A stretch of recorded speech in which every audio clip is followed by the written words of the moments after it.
Olá, meu nome é Nelson Cavalcante e hoje nós vamos dar prosseguimento ao estudo de ótica para o 9º ano. Agora nós vamos resolver alguns exercícios e alguns problemas. Bom, nessa primeira situação aqui a gente tem o seguinte problema. Uma lente delgada demonstra ter a propriedade de focalizar em um único ponto raios que incidem paralelamente, como na situação 1. Então aqui a gente tem na situação 1, esquematizada aqui uma lente que a gente não sabe qual é a natureza dela, por isso que ela não está marcada aqui se ela é convergente ou divergente. E ela tem essa propriedade aqui de que os raios que incidem paralelamente são focalizados num único ponto. Essa é a primeira situação. Na situação 2, um observador enxerga através dessa mesma lente a imagem de um objeto. Aí a pergunta é, a imagem observada em 2 é ampliada ou reduzida? Aqui está a situação 2, a gente tem um observador, uma lente e o objeto, ou seja, o observador está de um lado, o objeto está do outro, e a gente precisa saber qual vai ser o tipo de imagem que ele vai observar, sabendo das propriedades que nós enxergamos aqui. Inicialmente a gente não vai desenhar aqui os raios de luz, tá? A gente só vai resolver esse problema de forma analítica e depois a gente vai mostrar como que esses raios vão se comportar. Bom, aqui é interessante a gente frisar os pontos mais importantes do nosso problema. Ele diz o seguinte, uma lente delgada demonstra ter a propriedade de focalizar em um único ponto os raios que incidam paralelamente na situação 1. Essa situação 1 aqui ela já vai indicar o que a gente precisa. Na situação 2, ele diz uma coisa importante, ele diz que o observador enxerga através dessa mesma lente, ou seja, através dessa mesma lente, através da lente ele enxerga a imagem.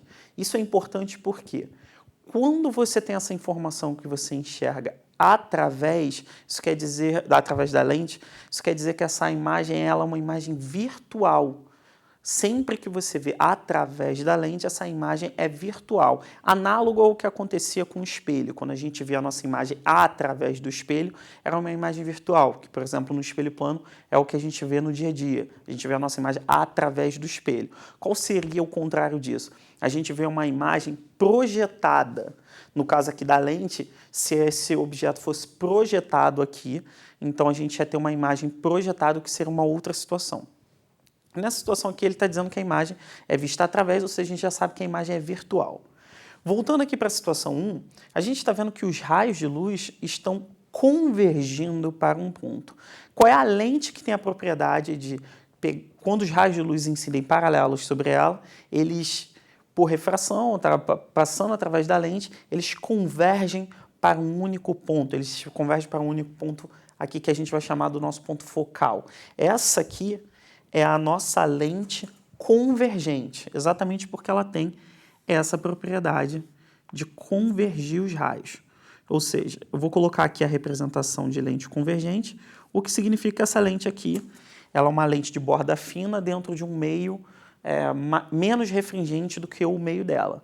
Ou, por exemplo, ela pode ser também uma lente de borda grossa, mas dentro de um meio menos refringente. Aqui a gente vai tratar uma situação mais cotidiana, como se fosse uma lente feita de vidro, ou seja, ela tem um meio mais refringente do que ela está mergulhada num meio menos refringente do que o meio dela, no caso o vidro. Então a gente vai botar isso aqui para representar que ela é uma lente convergente. Nessa segunda situação, vai ser a mesma lente, ou seja, vai ser uma lente convergente. E aí a gente tem que lembrar das propriedades da lente convergente. Quais eram as situações de lente convergente que a gente observava? Dentre os vários casos da lente convergente, havia apenas um em que a imagem era virtual. Essa imagem virtual era sempre ampliada. Então, o que nós fizemos aqui? Nós observamos que a lente ela é convergente.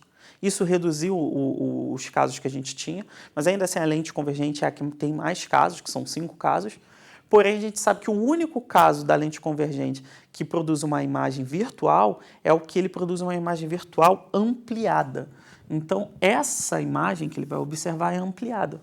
Agora a gente vai ver como que vão ficar os raios de luz para esse observador. Bom, agora para deixar bem claro por que o observador vê essa imagem ampliada, a gente precisa analisar que os raios de luz vão se comportar dessa forma aqui. Os raios de luz aqui, tanto do começo quanto do final do objeto, ou seja, da parte de cima quanto da parte de baixo, vão incidir sobre a lente, vão sofrer uma convergência, porque essa lente é uma lente convergente, e o interessante é que eles vão incidir sobre o olho do observador convergindo. E como que o nosso olho, como que o nosso cérebro produz as imagens para a gente? Ele sempre pega o caminho com que essa luz incidiu e projeta que essa imagem, que esse objeto que ele está observando, que no caso, na verdade, ele vai estar observando a imagem do objeto, deve ter um tamanho correspondente a essa projeção aqui, que foi o que eu fiz aqui em laranja, projetando aqui a reta desses raios que incidem sobre o olho, para mostrar que o nosso cérebro vai calcular que esse objeto tem que ter esse tamanho, já que os raios de luz estão incidindo dessa forma. É assim que essa lente ela vai conseguir ampliar, ela vai produzir uma imagem ampliada desse objeto, ok? Bom, essa segunda situação ele diz o seguinte: um retroprojetor é um aparelho que projeta a imagem ampliada de textos e imagens sobre um anteparo, uma tela ou uma parede, como no esquema abaixo. Dentre todas as peças, a responsável pela projeção é uma lente delgada. Qual a natureza dessa lente? Então a gente sabe que tem uma lente delgada, que tem um esquema desse retroprojetor. Ele é basicamente um aparelho que a gente coloca aqui um objeto chamado transparência, que é uma espécie de lâmina de vidro ou de um material transparente que tem o desenho um pouco transparente, um pouco translúcido do que a gente quer projetar. Atrás dele tem uma fonte de luz para a gente intensificar os raios, para que a gente tenha uma boa projeção, a gente tem que ter uma boa fonte de luz.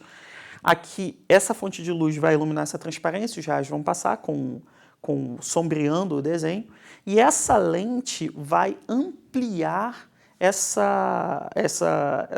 raios de luz. Ou seja, ela vai ampliar a imagem desse objeto, projetando aqui no anteparo. Então a gente já sabe aqui que essa lente ela tem que fazer uma imagem projetada, ou seja, ela tem que ser uma imagem real. E isso aqui também já vai reduzir as nossas opções. Qual é a única lente que produz imagens reais, das lentes delgadas que nós estamos estudando? A única lente que produz imagem real é a lente convergente.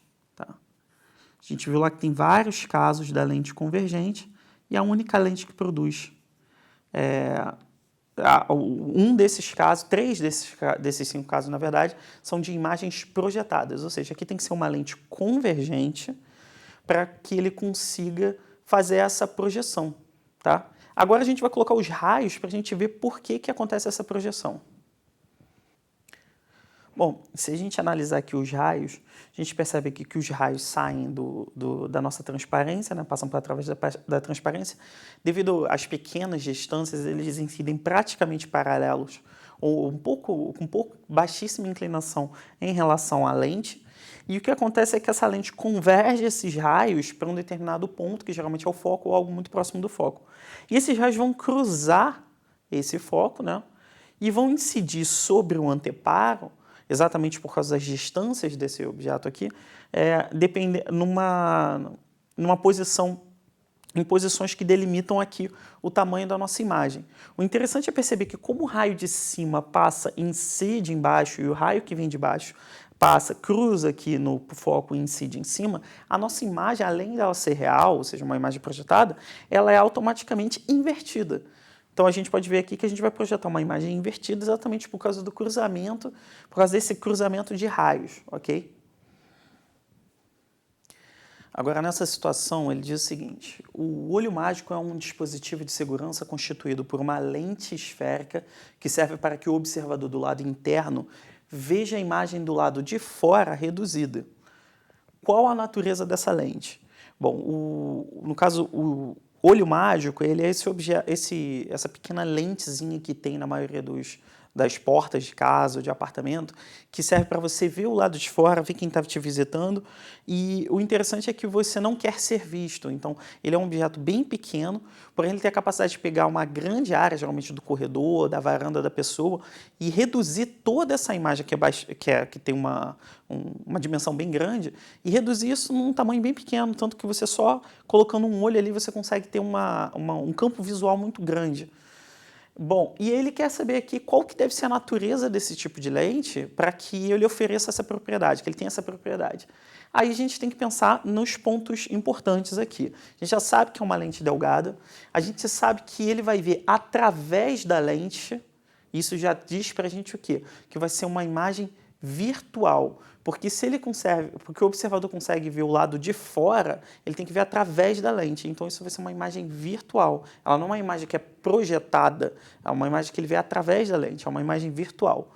Isso já reduz bastante os nossos casos. E principalmente que ela quer que essa imagem seja virtual e reduzida. Então, a gente tem que lembrar que, dentre os casos virtuais que a gente tinha de lentes, a gente tinha o virtual ampliada e o virtual reduzida. A virtual ampliada era com a lente, com a lente convergente, que foi do exemplo anterior, e a imagem virtual reduzida é da lente divergente, que é essa situação. Ou seja, essa lente aqui, ela vai ter a natureza divergente. Tá? Que a gente vai simbolizar assim. Agora a gente vai ver como que ficam os raios de luz para produzir essa imagem divergente. Desculpa, essa imagem reduzida. Bom, agora se a gente olhar aqui os raios de luz, nós vamos perceber que tanto os raios que delimitam o tamanho do objeto, tanto de cima quanto de baixo, vão incidir sobre a lente e eles vão sofrer uma certa divergência, ou seja, eles não vão continuar aqui na direção que eles estavam, eles vão divergir um pouco, abrir um pouco a direção de propagação deles. Isso vai fazer com que os raios incidam sobre o olho do observador com uma direção diferente da que eles partiram aqui do objeto. E o que isso muda na projeção da imagem? Mais uma vez, quando nós estamos falando de uma imagem virtual, a imagem, aliás, de qualquer imagem, a imagem que o nosso cérebro forma tem a ver estritamente com a direção de incidência do raio de luz sobre o nosso olho. O nosso cérebro projeta essa direção e supõe o tamanho da imagem que deveria ter, que a gente deveria estar observando. Ou seja, quando os raios de luz incidem com essa direção, o nosso cérebro projeta essa direção. A mesma coisa acontece aqui, quando ele incide com essa direção, o nosso cérebro projeta essa direção e produz uma imagem para a gente, a percepção da imagem, bem menor do que o objeto realmente é. Então ele faz uma redução da imagem exatamente por esse efeito, no caso aqui, esse efeito da produção da imagem no nosso cérebro, causado pela diferença da direção de propagação dos raios de luz. Então é por isso que a gente vai ver essa imagem reduzida e a gente vai conseguir utilizar o olho mágico da forma correta. Bom, essa foi a aula de hoje. Espero que tenham gostado e até a próxima.